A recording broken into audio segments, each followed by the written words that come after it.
સૌના કષ્ટ હરો છો દયાળા, તમે કષ્ટ ભંજન કહેવાણા. સૌના કષ્ટ હરો છો દયાળા, તમે કષ્ટ ભંજન કહેવાણા. હે હનુમાન ભીડ ભંજન મારા, ભવ ભય દુઃખ હરનારા. હનુમાન દાદા સાળંગપુર વાળા, હનુમાન દાદા સૌના કષ્ટ હરો છો દયાળા, તમે કષ્ટ ભંજન કહેવાણા. સૌના કષ્ટ હરો છો દયાળા, તમે કષ્ટ ભંજન કહેવાણા. હે હનુમાન ભીડ ભંજન મારા, ભવ ભય દુઃખ હરનારા. સાળંગપુર વાળા, હનુમાન દાદા સાળંગપુર વાળા, હનુમાન દાદા.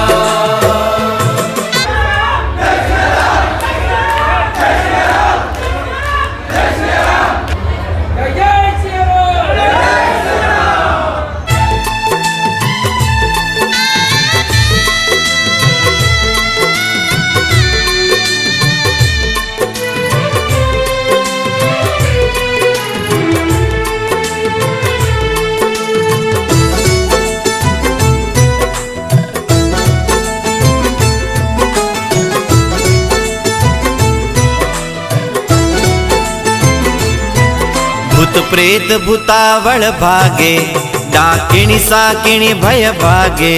ભૂત પ્રેત ભૂતાવળ ભાગે, ડાકીણી સાકીણી ભય ભાગે. તવ હાંક પડે જ્યારે દાદા, સંકટ સૌના વિરામ પામે. તવ હાંક પડે જ્યારે દાદા, સંકટ સૌના વિરામ પામે. તમે પરચા આપ્યા. પરિવારના સ્વજનો બધા જોડાને જાણીતા. આજે ગુરુજી યશવંત પાઠકની 23મી પદયાત્રાના સમાપ્ત થઈ વર્ષો વર્ષથી 22મી, એટલે વર્ષો વર્ષથી આપ બધા અહીંયા ચાલતા આવો છો. મંદિર ટ્રસ્ટ હું તમને બધાને આવકારું છું. પરમ પૂજ્ય કોઠારી સ્વામી વિવેક સાગર દાસજી, જેમનો આજે બર્થડે છે, એટલે તાળીઓથી તેને જોરદાર વધાવો.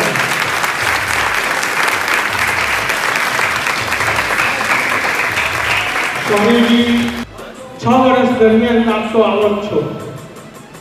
આ સાલે આપણે આવ્યા અને આપણે અમારું આ કેમ્પસ જોયું.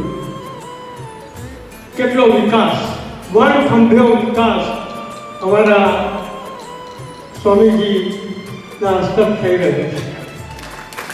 વિશેષ તમને એ વાત કરીશ, આપ જે ભોજનાલયમાં વર્ષોથી ભોજન લો છો, કદાચ આવતી સાલ ઇન્ડિયાનું ટોપમાં ટોપ ભોજનાલય અહીંયા આખા રહ્યું. 35 કરોડ રૂપિયાના ખર્ચે સ્વામીજી લેટેસ્ટ એલિવેટર સાથેનું ત્યાં ભોજનાલય બનાવે છે. આ બધું કેમ? જાગતો દેશ. પરમ દિવસની વાત કરું કે આ 400 માણસનો અહીંયા અમારો કર્મચારીનો સ્ટાફ છે. રસોડાની અંદર 1.25 લાખ માણસને અમે જમાડ્યા. 2.5 લાખ માણસે અહીંયા દર્શન કર્યા. પરિસ્થિતિ એવી થઈ કે બરવાળાથી ટ્રાફિક અમારે અહીંયા ડાયવર્ટ કરવો પડે. કેરિયરના ઢાળે થઈ અને ફરતા ફરતા બધાએ અહીંયા આવવું પડ્યું. વિચાર કરો કે આ હનુમાનજી મહારાજ, કષ્ટભંજન દેવ, હનુમાનજી તો આખા વિશ્વની અંદર છે, પણ આ સાળંગપુરનો દાદો જ્યારથી ગુરુજીએ, વિવેક સાગર કોઠારી સ્વામીએ અને હરિપ્રકાશ શાસ્ત્રી જેનું કથાકાર તરીકે આ છેલ્લા 7 વર્ષથી અખંડ કેવળ હનુમાનજી મહારાજનો પ્રચાર ને હનુમાનજી મહારાજની કથા દ્વારા આજે આ સાળંગપુરની અંદર માનવ મેળામણ ઉભરાયો છે. લોકોને એમને વ્યસન મુક્ત કર્યા છે આ અમારા એમના ભગત 4 વર્ષની ઉંમર છે અને 4 વર્ષની ઉંમર છે છતાં સ્વામીજીનું પ્રવચન પતે એ પછી તમને જે દ્રષ્ટાંતો આપશે એનાથી તમને એમ લાગશે કે આપણે આપણા જીવનમાં કશું નથી કર્યું. આ એક અલૌકિક દેવ શક્તિ છે. આ બાળકોમાં એમ લાગે કે ખરેખર આ સ્વામિનારાયણ અને અમારા ગોપાળાનંદ સ્વામીનો અવતાર છે અને હનુમાનજી સિવાય અને કોઈ ચીજ દેખાતી નથી. અને અમારા હરિકૃષ્ણ શાસ્ત્રી, હરિપ્રકાશ શાસ્ત્રી એને એટલો બધો સુંદર રીતે અત્યારે ટ્રેન કરે છે. પણ ટ્રેન કરવાની જરૂર જ નથી. સ્વામી કથામાં જે વસ્તુ કહે એ 5મી મિનિટે આ નાનું બાળક એના સ્વમુખે લોકોને સંભળાવે છે. આપ આવ્યા છો બધા, જન્મસ્થાનની અંદર આવ્યા છો. અમારું ભોજનાલય નવું બને છે. હું તો પૈસા માગવા વાળો છું. સ્વામીજી કોઈને કહી શકતા નથી અને છતાંય કરોડો. મોરબીનો દાખલો આપું. આ મોરબી પરિવાર, કષ્ટભંજન પરિવાર, આ જે ભોજનાલય બને છે એની અંદર તમામ સેનેટરી લગભગ 9 કરોડ રૂપિયાની થશે વિના મૂલ્યે. અમદાવાદના એક પ્રજાપતિભાઈ છે. આ બિલ્ડિંગની અંદર જેટલી ઈંટો કે જેટલો પથ્થર જે કંઈ વપરાય એ ભાઈ તરફથી અને 1,51,00,000 રૂપિયા. આવા દાદાના ભક્તો, શ્રદ્ધાવાળા, તમે બધા તો શ્રદ્ધાવાળા છો.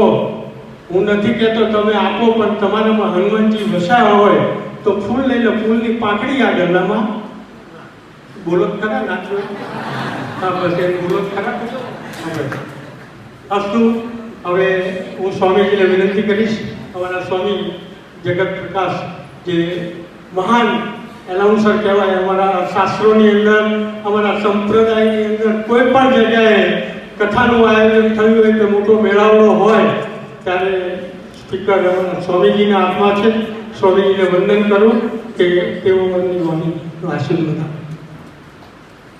બોલો શ્રી કષ્ટભંજન દેવની જય. સાળંગપુર ધામના રાજાધિરાજ શ્રી કષ્ટભંજન દેવ નવા દિવસોમાં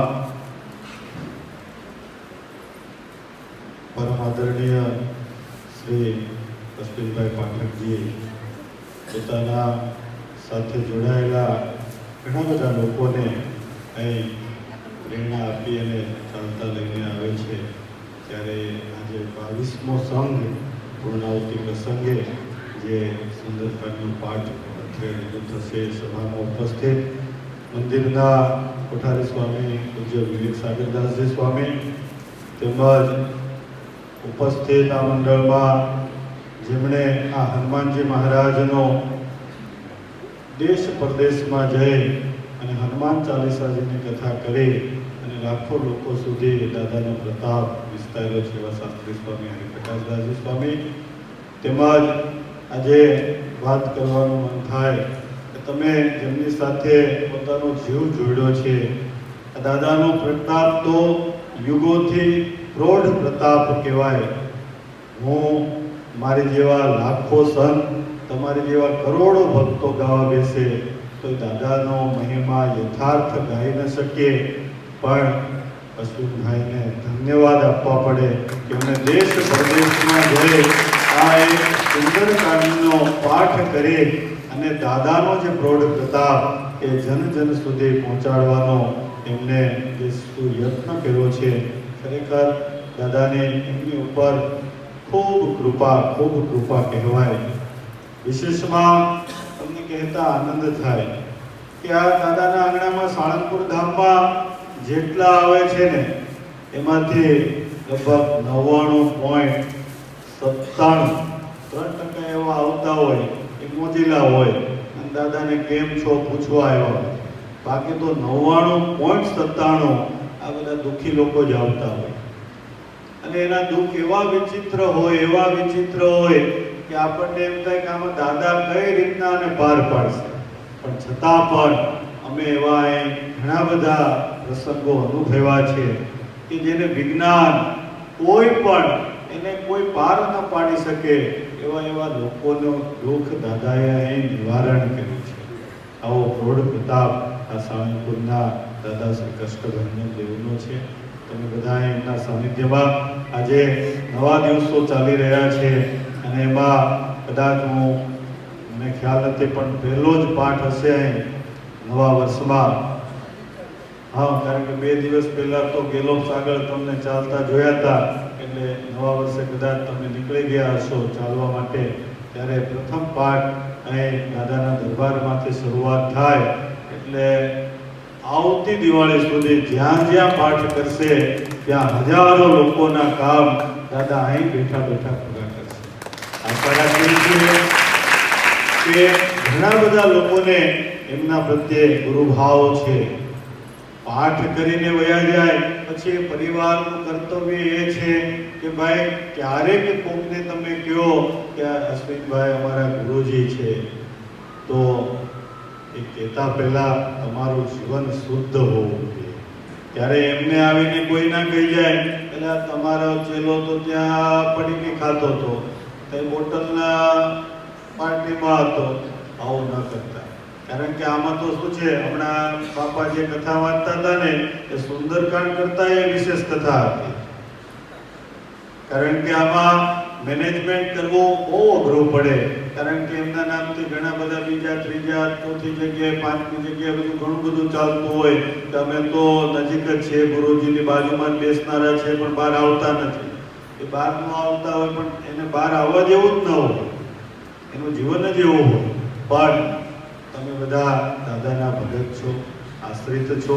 અહીં સાળંગપુર ધામમાં જ્યારે આજે સરસ મજાનો આ સુંદરકાંડનો પાઠ થઈ રહ્યો છે ત્યારે દાદાના શ્રી ચરણોમાં પ્રાર્થના કરીએ કે પરમ આદરણીય શ્રી એમનું સ્વાસ્થ્ય દાદા ખૂબ સારું રાખે, ખૂબ સારું રાખે, અને ખાસ કરીને એમનું ગળું ખૂબ સારું રાખે. કારણ કે એ ગાશે તો આપણને સૌ કોઈને આશીર્વાદના રૂપમાં આ પાઠ શ્રવણ કરવા મળશે. વિશેષ આ ધામનો વિકાસ જેમ હમણાં કાકાએ કીધો એ તો ખૂટવાનો જ નથી, કારણ કે દાદા લોકોના કામ કરે છે ને, એ કામ થાય એટલે લોકો માનતા માની બધા પ્રોજેક્ટ પૂરા કરી દે છે. કારણ કે કોઈ પાસે એમણે કીધું કોઠારી સ્વામીને માગતા નથી, અને કોઈ દિવસ ઓફિસમાં મેં જોયા નથી કે માગતા તમે લખાવતા જતો. છતાં પણ દાદાના ભક્તો એવા ઉદાર દિલથી બધા આપતા હોય. પણ આમાં આપવા પાછળનું કારણ એ છે કે જ્યારે ગુજરાતમાં આટલું વિશાળ ભોજનાલય થયું હોય અને એમાં ટાર્ગેટ એવો છે કે તમે સારામાં સારી હોટલે જાઓ. અમે તો ગયા નથી, પણ હવે અમારે આટા મારવા પડે હોટલમાં કે ભાઈ એનું સીલિંગ કેવું હોય, એની વોલ કેવી હોય. આપણે એ અહીંયા બધી કન્ડિશનો આપવી છે કે લોકો હોટલમાં જ આટલા બંધ થઈ જાય. ઘણા લોકોને મેં કહે કોઈ બહારનું ના ખવાય, હોટલમાં ના જવાય, તો કે તમે એવું આપો, ટેસ્ટ આપો. જો તમારી જેવો સ્વામિનારાયણનો ટેસ્ટ એવો કે દુનિયામાં ટેસ્ટ ન મળે. આ તમને કીધું, ખાલી ખીચડી હોય ને તો સ્વામિનારાયણની જેવી ખીચડી તમને દુનિયામાં ક્યાંય ના મળે. કઢી હોય તો આ કઢી જેવી તમને કોઈ હોટલમાં, એને બોર્ડ માર્યું હોય સ્વામિનારાયણની કઢી મળશે, સ્વામિનારાયણની ખીચડી મળશે, તો અહીં જેવો ટેસ્ટ ન હોય. પણ એવી તમને બધાને સુવિધા દાદાના જે ભક્તો છે, શાસ્ત્રી સ્વામી તો એવું કે આ દાદાનો દીકરો દાદાના દરબારમાં આવતો હોય એની સુવિધા અમારે મોડી ન રાખવી પડે, કારણ કે દાદાનો ભગત છે, દાદાનો દીકરો છે, એને તો 5 સ્ટાર સુવિધા મળવી જોઈએ. તમે આ હોલ જુઓ, ઉતારા જુઓ, વ્હાઇટ હાઉસ. અમે અમેરિકા વર્ષોથી જાઓ, લગભગ 2018માં કોઠારી સ્વામી આવ્યા એટલે વ્હાઇટ હાઉસથી મેં ફોન કર્યો. મેં કીધું આપણે એક ફોટો છે ને રિલીઝ કરો મીડિયા. શું અમેરિકાનું વ્હાઇટ હાઉસ મૂકવું છે અને આપણું સ્વામિનારાયણનું અતિથિ ભવન જે વ્હાઇટ હાઉસ અડધામાં મૂકવું છે. તો લોકોને કેવું છે કે કયું બેટર છે, કારણ કે ત્યાં જઈને પૈસા પડી જાય. એક તો કિલોમીટર દૂર જોવાનું, અને ઓલો ઘુમટ તો એમ લાગે કે આપણે આમ જ પકડી લઈશું. અને અહીંયા દાદાનું વ્હાઇટ હાઉસ જોવું તો આમ ડોકવું આમ કરવું પડે આપણે, ત્યારે દેખાય. એટલે દાદાના પ્રતાપ આગળ તો ભાઈ કોઈ સત્તાય ન આવે. અને દાદાનો પ્રતાપ એટલા માટે છે ભક્તો, એ સતત પરોપકાર જ કરે છે. શું કરે છે? પરોપકાર. ત્યારે તમને એમની માટે કાંઈ કર્યું નથી. તમે આખો સુંદરકાંડનો પાઠ સાંભળી લ્યો, એને વાંચી લ્યો, સમજી લ્યો, ક્યાંય એમણે પોતાની માટે કાંઈ નથી કર્યું. એક કામ કર્યું પોતાનું, કયું કે હે પ્રભુ, અખંડ તમારું નામ લેવાય અને તમારું કામ થાય. પણ આટલું માંગ્યું. હવે એમાં પોતાનું આવ્યું કાંઈ?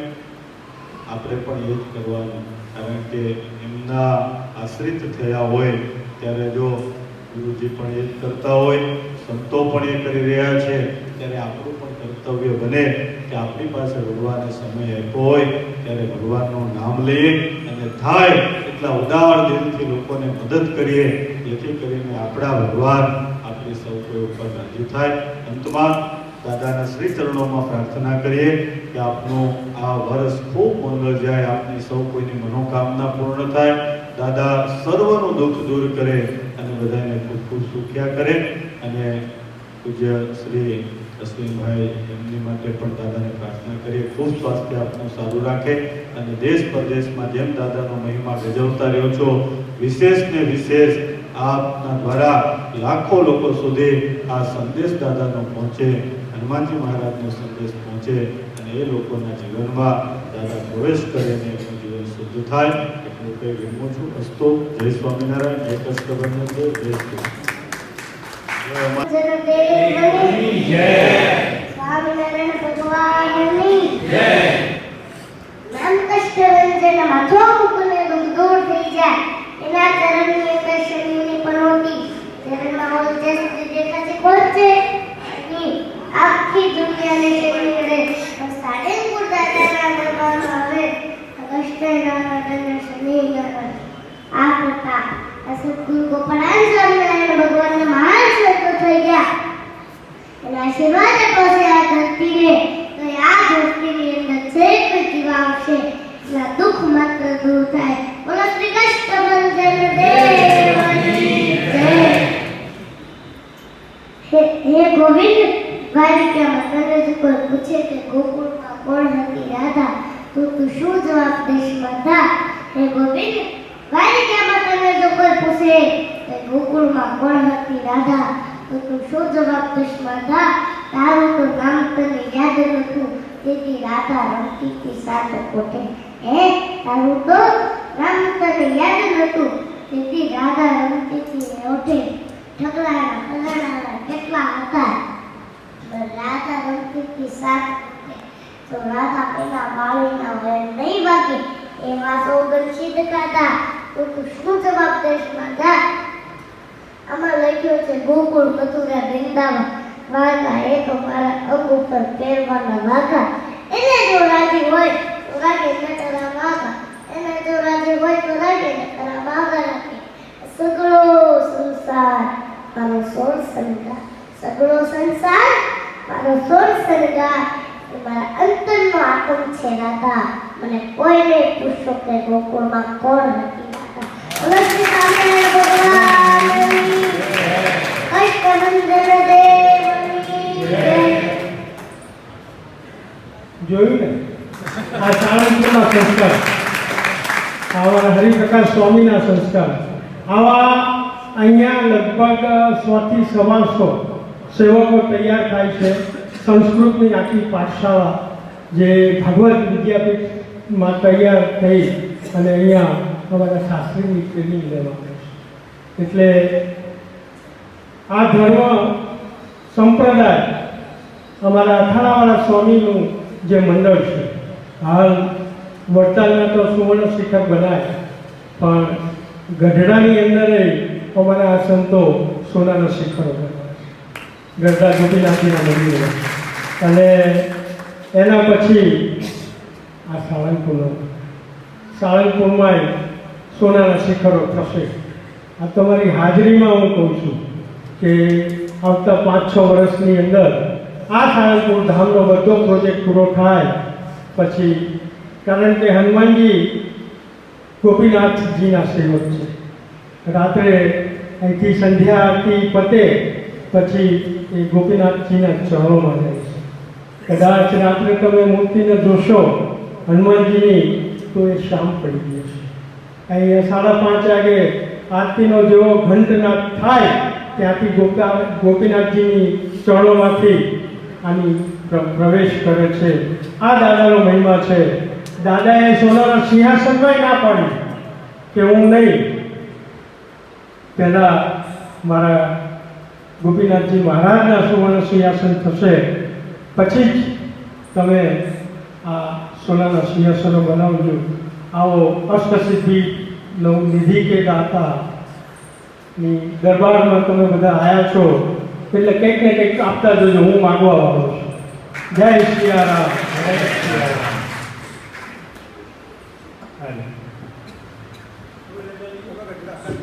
સાથે 22મી પદયાત્રા નિર્વિઘ્ને આજે પૂર્ણ થઈ. દાદાના પ્રભાવના તો જેટલા આખ્યાનો લખો એટલા ઓછા છે, શબ્દોની આખ્યાનો લખો એટલા ઓછા છે. જીવતો દેવ છે, જાગ્રત છે, આપણે વારંવાર કહીએ છીએ. 7 ચિરંજીવ દેવોમાં હનુમાનજી મહારાજ નું સ્થાન છે. અશ્વત્થામા, બલિરાજા, વ્યાસમુનિ, હનુમાનજી, વિભીષણ, કૃપાચાર્ય, પરશુરામ. એટલે જીવતો દેવ છે એટલે કશું કરવાનું નથી, બસ સુંદરકાંડ એક સાંભળવાનો છે અને એને કંઈક કહેવાનું છે. બસ સુંદરકાંડ સાંભળશો એટલે ભવસાગર તરી જશો, પાપોનો નાશ થશે, મનોકામના પૂર્ણ થશે. અને એને કહેશો એટલે સાંભળશે, કારણ કે જીવતો છે એટલે સાંભળે છે.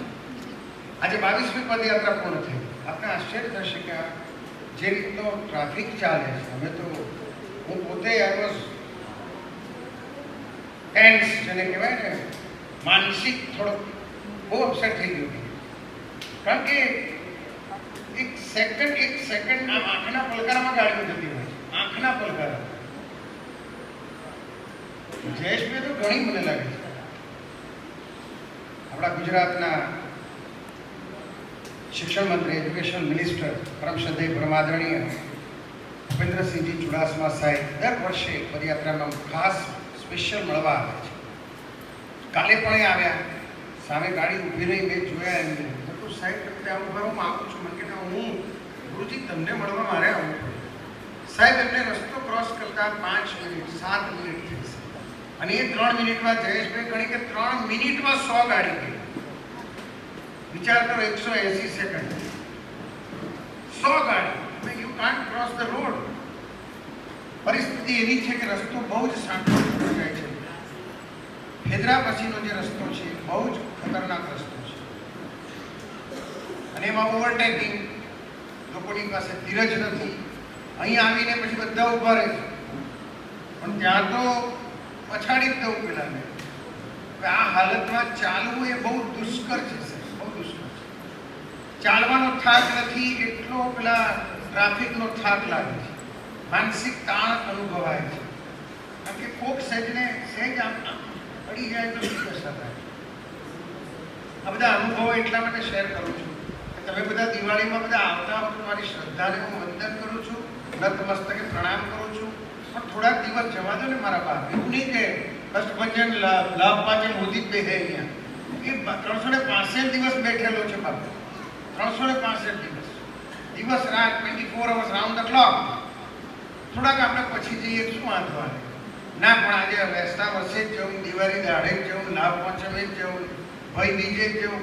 આ બધા હઠાગ્રહ છોડી દેજો મારા બાપ.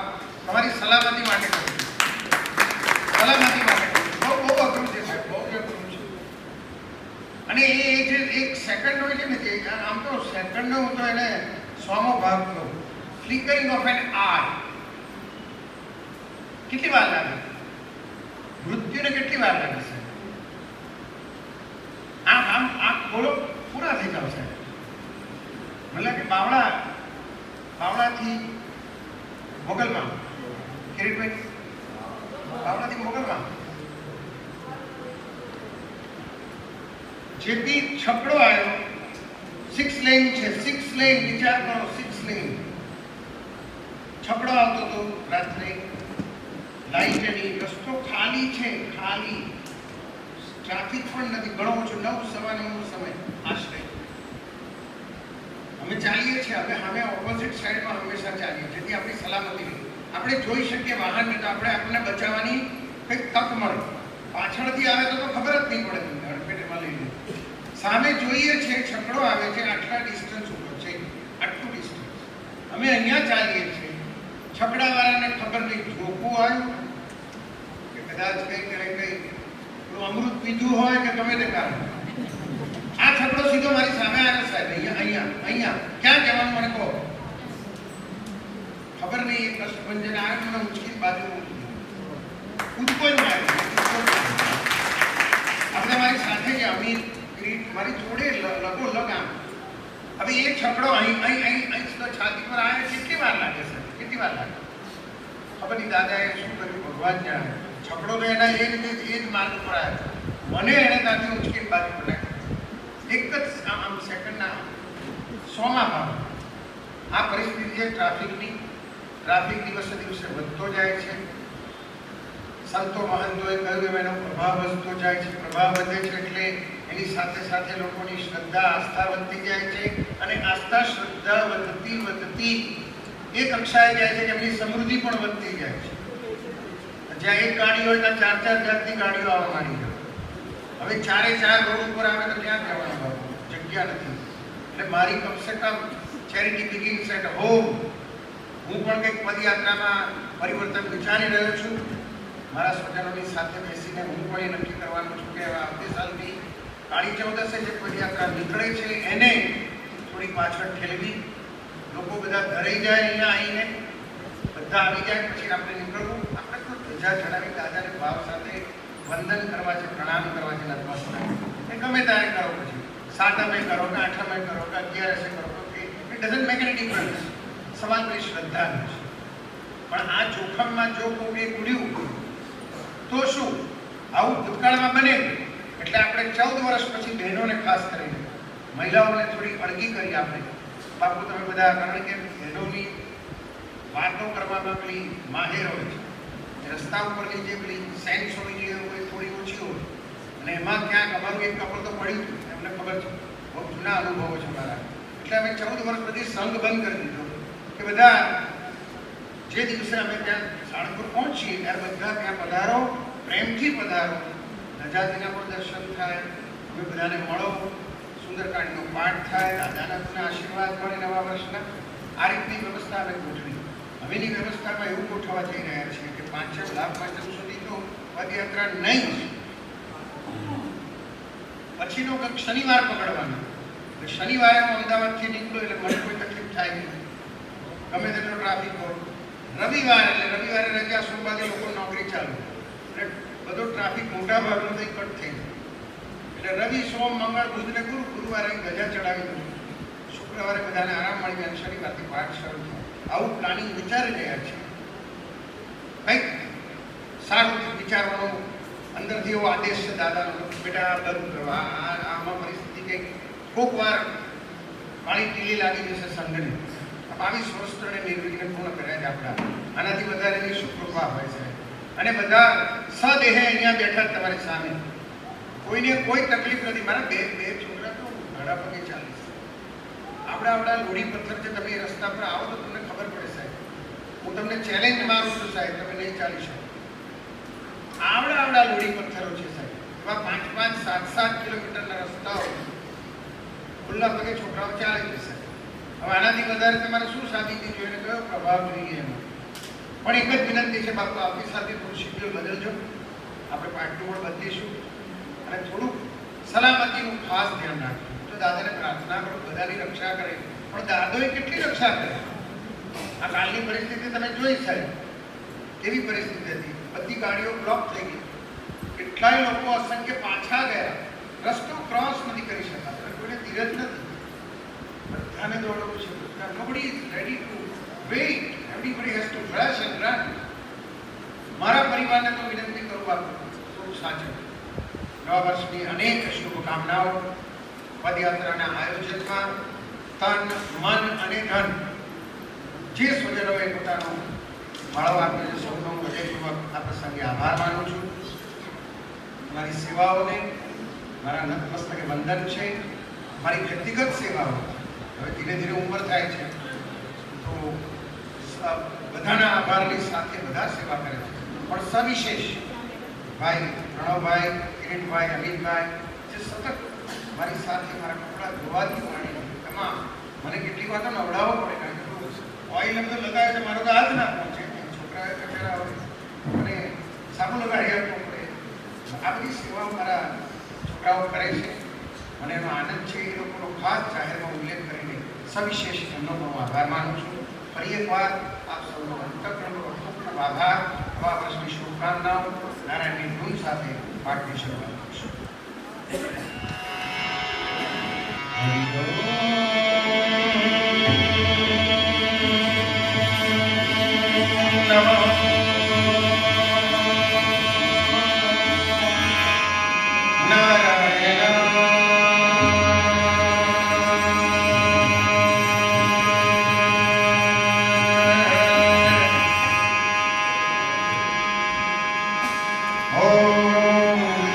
Namo